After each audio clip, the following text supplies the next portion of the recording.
Hey, this is Neil Asher from the Aussie Online Entrepreneurs, where we help people start their own successful businesses on Amazon right here in Australia. We've got over 2,000 members right now. We're the fastest growing community of e-commerce entrepreneurs here in Australia with global sales of over $50 million. You can find out more by going to www.aussieonlineentrepreneurs.com.au. Breaking news, Amazon's new storage limits for FBA. Our very own Niraj Patel is going to show you what it's all about.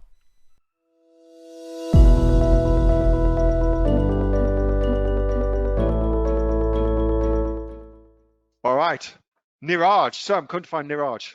Let's have a look. So Niraj is one of our awesome coaches here at the Aussie Online Entrepreneurs, and Amazon has made some fundamental changes this week to storage. And so I asked Niraj, who I'm now going to make you the presenter, Niraj. So you will be asked if you want to share your screen, and you can unmute yourself when you're ready, just so you know what's going on, mate. You're currently muted. You can unmute yourself when you're ready. So I asked Niraj to speak a little bit about storage, about what's happening with regards to FBA storage. And so here is the fantastical Niraj Patel. How are you, mate? Hello, Niraj. We cannot hear you if you are talking. Ah, there you go. Hi, can you hear me now? Now we can hear you. How are you? Wonderful. I'm good. How are you? So far, so good, mate. So far, so good. Monday morning for me, so, you know, pretty good day. I love Mondays. That is good. That is good to hear. All right, so what have you got for us, mate? All right, so I'm going to explain about the storage limit change that we have in this month. I think it was 22nd of April, 2021. So what happened was that for some time, Amazon had 200 ASINs, 200 items per ASIN as for new sellers and new listings that we create. So obviously private label, we create new listing. That means you can only send 200 units per ASIN that you create, and that's really nothing if you compare to what other sellers sell in that category or in that particular niche. If you look at Helium 10 data, some sellers are selling probably 30 a day, 50 a day. And if you know, when you launch a product, you need to be able to meet those sort of volume to be able to gain the position somewhere on page 1 or page 2, whatever it may be. And it's really not helping if it's only 200 per ASIN, you know. So if it's something selling like 20 a day for the person on page 1, for the listing on page 1, position 1 is selling 50 a day, other one is selling 30 a day, other one is selling 20 a day, something like that. So if you are to come there, like I said, you need to be able to selling those sort of volume. But if you don't have enough storage limit, how can you even do any sort of giveaways or any sort of heavy advertisement and things like that, because you don't have stock level there, which really sucks big time. Okay, so in that scenario, previously we used to use a third-party fulfillment center, whether it's in US. If you are living in Australia, then you would use third-party fulfillment center. If you are selling in Australia, you would use your garage, or you would use your friends or family, whatever it may be. Okay, so now that on 22nd of April, that has been lifted, which is really good, big change for all of us.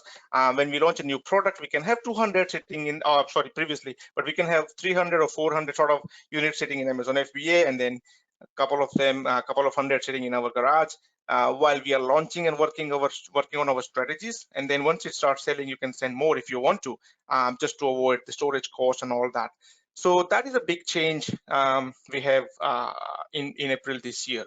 Okay, so that means the launching for new products become a lot easier, a lot smoother, lot less headache, especially for the countries other than where your home is. You know, so if you are selling in US, it's a lot more manageable in that regards. So that has been a big change for a lot of sellers, including new one and old one. So how you can check what's happening and what's your storage limits and things like that is basically you go to your inventory in your Seller Central, you click on manage inventory from your drop down. Once you click on manage an inventory, you come to shipping queue. So as you can see, this screenshot is not really great. It's on Helium 10 website, by the way. So you can check on Helium 10 website. If you want, we can send the URL to that information, to that page. But you can basically go to shipping queue and you can see what your storage limit is and things like that by expanding the restock limits, as you can see on that screenshot here, which is surrounded by restock limits. And this particular account had 1767 use, which is green part, out of 3625 limits. So now the 200 limit is gone, but then it has gone back to the original, which is standard, your standard limits, which is standard size items and then oversized items. So if your product is a big, like a laptop size or a monitor size sort of thing, that's considered as oversized. And if your product is a nice small product, which is like iPad cover or things like that, those are small products. So there is now two things which you need to just be mindful of: standard size storage and then oversized storage. And then all your products, all your ASINs will fall under that one bucket as a standard storage limit.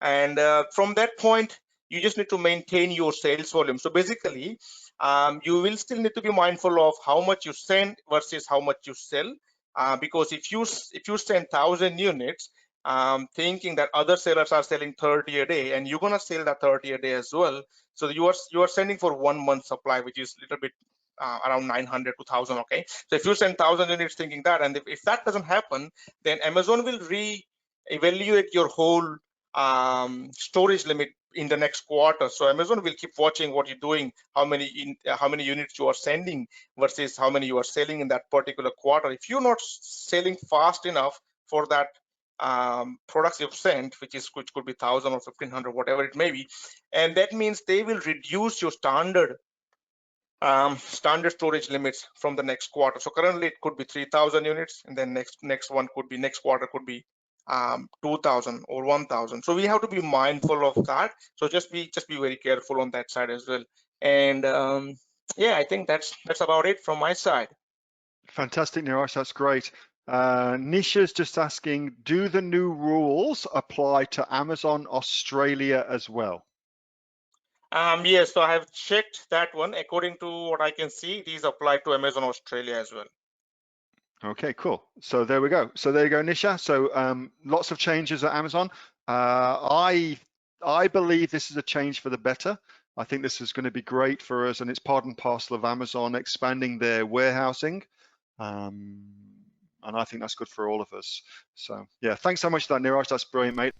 That was a video from the Aussie Online Entrepreneurs weekly Q&A session, just for Aussie Online Entrepreneurs members. If you'd like to find out more about joining the fastest growing e-commerce community here in Australia, you can go to www.aussieonlineentrepreneurs.com.au. See you next time.